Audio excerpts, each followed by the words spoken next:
আসসালামু আলাইকুম। আজ আমি আপনাদের সামনে রাইস কুকার প্রজেক্ট নিয়ে আলোচনা করব। আপনারা সবাই কমেন্ট, লাইক, শেয়ার, সাবস্ক্রাইব করে দেবেন। আচ্ছা, এটা হলো রাইস কুকারের সবচেয়ে কম খরচের ছোট প্রজেক্ট।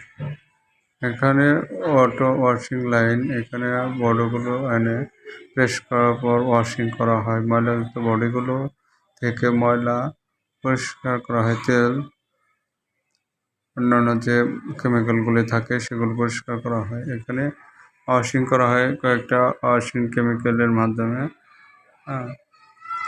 স্প্রেতে মিশিয়ে স্প্রে করা হয় এবং সেগুলো অটোমেটিক ওভেনের সাহায্যে হিটে শুকিয়ে একবারে বের করা হয়।